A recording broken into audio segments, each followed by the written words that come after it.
اعلیٰ حضرت بریلوی رحمۃ اللہ تعالیٰ نے لوگوں کی تربیت فرمائی، اور آپ فتاوی رضویہ میں اس مضمون کو بیان کرتے ترمذی شریف کی وہ حدیث نقل کرتے ہیں۔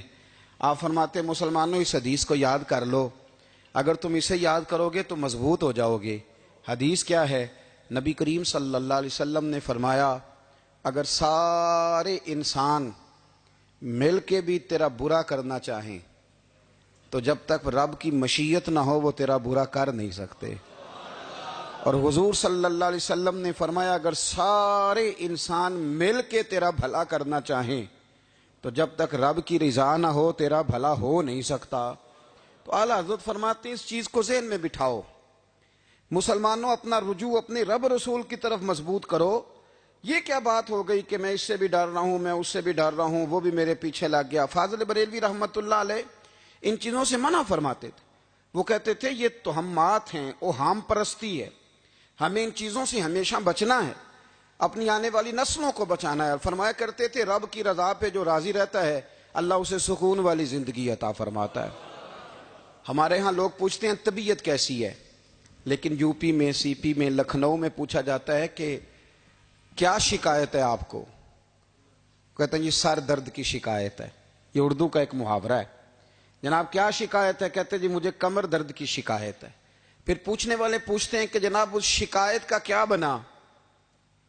تو صدر الشریعہ مولانا امجد علی صاحب اعظمی رحمۃ اللہ علیہ فرماتے ہیں اعلیٰ حضرت کو بخار تھا تو میں حاضر ہوا تو میں نے کہا حضور شکایت کا کیا بنا؟ کہنے لگے مولانا پڑھے لکھے ہو کے تو ایسی باتیں نہ کرو، شکایت کس سے کرنی ہے؟ رب نے جس حال میں رکھا ہے بڑا ہی اچھا رکھا ہوا ہے، شکایت کا کیا معنی ہوا؟ اللہ نے جہاں سمجھا مناسب اس نے ہمیں رکھا ہے، شکایت کیا ہوتی ہے؟ مجھے کسی سے شکایت نہیں۔ فرمایا کرتے تھے الحمدللہ مجھے سر درد بھی ہوتا ہے اور بخار بھی ہوتا ہے اور میں بڑا خوش ہوں، یہ وہ والی بیماریاں ہیں، یہ وہ امراض ہیں جو نبیوں کے قدم بھی چومنے آیا کرتے تھے۔ میں خوش بخت ہوں کہ وہ امراض جو انبیاء کے پاس آتے تھے، سر درد اور بخار، وہ مجھے لگتے ہیں۔ اپنی زندگی کو رضا والی زندگی بنایا، یقین بڑا کامل تھا میرے اعلیٰ حضرت کا۔ امام غزالی نے حدیث لکھی ہے، نبی کریم صلی اللہ علیہ وسلم نے فرمایا یقین اس طرح سیکھا کرو جس طرح تم قرآن سیکھتے ہو۔ آج میرے دور کا سب سے بڑا مسئلہ یقین کی کمزوری ہے۔ مسلمان کچی پکی سوچیں سوچتا ہے، کمزور کمزور جملے بولتا ہے، اس کو دنیا داروں کے وعدوں پر اعتماد جلدی ہوتا ہے، لیکن معاذ اللہ اللہ رسول کے وعدوں کے بارے میں یہ کئی دفعہ شکوک کا شکار ہوتا ہے۔ اسے سمجھنا چاہیے۔ فاضل بریلوی ایک پختہ یقین والی شخصیت تھے، پختہ یقین والی۔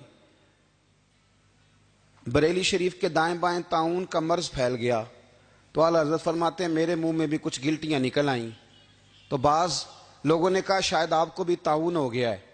اعلیٰ حضرت رحمۃ اللہ علیہ فرماتے ہیں جو سب سے بہترین طبیب تھا وہ لایا گیا، اس نے میرا منہ دیکھ کے گلٹیاں دیکھ کے کہا اوہو آپ کو تو طاعون کا مرض ہو گیا ہے۔ تو اعلیٰ حضرت فرمانے لگے مجھے ساری بیماریاں لگ سکتی ہیں، یہ نہیں لگ سکتی۔ اس نے کہا حکیم میں ہوں کہ آپ ہیں؟ فرمایا نہیں آپ ہی ہیں، پر یہ بیماری مجھے نہیں لگ سکتی، یہ مجھے ہو نہیں سکتی۔ اس نے اصرار کیا تو اعلیٰ حضرت رحمۃ اللہ تعالی علیہ اس کو کہنے لگے میاں تو جو مرضی کر لیکن مجھے طاعون کا مرض نہیں ہو سکتا، یہ بات طے ہے۔ وہ ناراض ہو کے چلا گیا۔ اب طاعون کی جو گلٹیاں ہوتی تھی نا وہ بڑے بڑے مہینوں نہیں جاتی تھیں، تکلیف رہتی تھی۔ اعلیٰ حضرت کہتے ہیں میں نے اسی رات نا تھوڑی سی کالی مرچوں کا سفوف بنایا اور مسواک میں رکھ کے جب منہ کے اندر چھڑکا تو تھوڑا سا خون نکلا اور میرا منہ بالکل ٹھیک ہو گیا۔ سویرے میں نے کہا بلاؤ نا اپنے حکیم کو جو کہتا تھا طاعون ہو گیا ہے۔ تو لوگ کہنے لگے حضور آپ کو ویسے کیسے پتا تھا طاعون نہیں ہے؟ فرمانے لگے پتہ اس طرح تھا کہ اللہ کے رسول صلی اللہ علیہ وسلم نے ایک دعا ارشاد فرمائی ہے، فرمایا کسی مریض کو دیکھ کے پڑھ لو الحمدللہ الذی مما ابتلاک بہ وفضلنی علی کثیر ممن خلق تفضیلا۔ حضور نے فرمایا کسی بیمار کو دیکھ کے، مصیبت والے کو دیکھ کے یہ دعا پڑھو تم اس مصیبت میں شکار نہیں ہوں گے۔ فرمانے لگے میں نے طاعون کے مریض کو دیکھ کے دعا پڑھ لی تھی، تارے ٹوٹ سکتے ہیں، چاند گر سکتا ہے، سورج اپنی جگہ چھوڑ سکتا ہے، پر مدینے والے محبوب کی بات غلط نہیں ہو سکتی۔ یہ میرا یقین کامل ہے، ساڈے نبی دی زبان ساڈے واسطے قرآن، یہ بات غلط ہو سکتی؟ مضبوط یقین فاضل بریلوی کا، مضبوط نظریات. اعلیٰ حضرت رحمت اللہ تعالی علیہ سے کسی نے کہا آپ کس طرح کے مومن ہیں, کس طرح کے مومن ہیں؟ تو اعلیٰ حضرت فرمانے لگے میرا دل چیرو, اس کو کھولو, ایک طرف لا الہ الا اللہ لکھا ہوگا, دوسری جانب محمد الرسول اللہ لکھا ہوگا. کھول کے دیکھ لو. ایک تو یقین کی پھر دوسری بات, خشک لوگوں کو زندگی گزارنے کا مزہ کوئی نہیں آتا. زندگی گزارنے کا مزہ اسے ہی آتا ہے جسے کسی سے پیار ہو جاتا ہے. باقی نہ دیکھیں نا, ایک بندہ جبرن ایک شخص بچے پالتا ہے, وہ کہتا ہے یہ میرے لیے کیا مصیبت ہے 5 بچے, اور ایک شخص کو بچوں سے پیار ہو جاتا ہے. وہ جوان بھی ہے, خوبصورت بھی ہے, پر عید پہ کپڑے نہیں خریدتا. بیوی سے کہتا ہے میں پرانی پہن لوں گا پر بچوں کو نہیں لے دے. اور بھائی تیری خواہشیں مر گئی ہیں, تیری خوبصورتیوں کی طرف جانے کی آرزویں ختم ہو گئی. تو کہنے لگا سارا کچھ ہے پر بچوں سے پیار جو ہو گیا ہے. اعلیٰ حضرت رحمت اللہ علیہ بہت بڑے فلسفی تھے, منطقی تھے, بہت بڑے سائنسدان تھے. یہاں بڑا سنجیدہ اجتماع ہے, میں بڑی خاص بات کرنے لگا ہوں. سارے سائنسدان کہتے ہیں زمین گھومتی ہے. اعلیٰ حضرت نے اتنی موٹی کتاب لکھی ہے زمین ساکن ہے. فرماتے تھے ہم جیسے مرضی سائنسدان کہیں کہ آپ نے دلائل دی ہیں. آپ فرماتے ہیں جب نبی کریم علیہ السلام کی حدیث مسلم شریف میں موجود ہے کہ جب اللہ نے زمین کو پیدا کیا زمین کانپنے لگی تو اللہ نے پہاڑوں کو میخیں بنا کے قلعے بنا کے اندر لگا دیا تو زمین ٹھہر گئی. فرمانے لگے جب مصطفیٰ کریم نے کہہ دیا ٹھہر گئی ہے تو سارے سائنسدان بھی کہیں تو ہم ماننے کو تیار نہیں کہ گھومتی ہے. انہوں نے دلائل دیے. وہ ہمیں نہ روز کہہ دیتا ہے ڈاکٹر آپ کی طبیعت خراب ہے, کھانسی ہے, گھر میں کسی اور کو تو نہیں؟ ہاں جی ہے جی. وہ کہتے اسی کی وجہ سے ہو گئی ہے. او خدا کے بندے, نبی کریم علیہ السلام نے فرمایا بیماری متعدی نہیں ہوتی, ایک سے دوسرے کو نہیں لگتی. اور بڑے سادے انداز میں مسلم کی حدیث ہے, ایک صحابی نے کہا یا رسول اللہ میرے اونٹ کو اس اونٹ سے خارش پڑ گئی ہے. تو اللہ کے رسول فرمانے لگے تیرے اونٹ کو تو اس سے پڑی ہے تو اس کو کہاں سے پڑی تھی؟ کہنے لگا جی وہ تو قدرتی معاملہ ہے. تو حضور فرمانے لگے یہ بھی قدرتی معاملہ ہے. اب ہمیں جو مرضی, اعلیٰ حضرت کے زمانے میں لوگوں نے کہا کشش ثقل ہے, زمین اپنی طرف چیزوں کو کھینچتی ہے. دلیل کیا ہے؟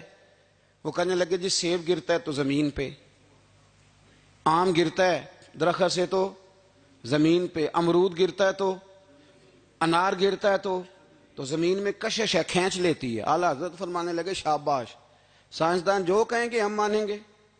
فرمانے لگے زمین نے آدھا کلو کا سیب کھینچ لیا ہے, 1.5 پاؤ کا انار کھینچ لیا ہے, پر ہم نے غبارے میں 1.5 چھٹانگ ہوا بھر دیا, وہ تو زمین سے کھینچا نہیں گیا. یہ کس قسم کی کشش ثقل ہے؟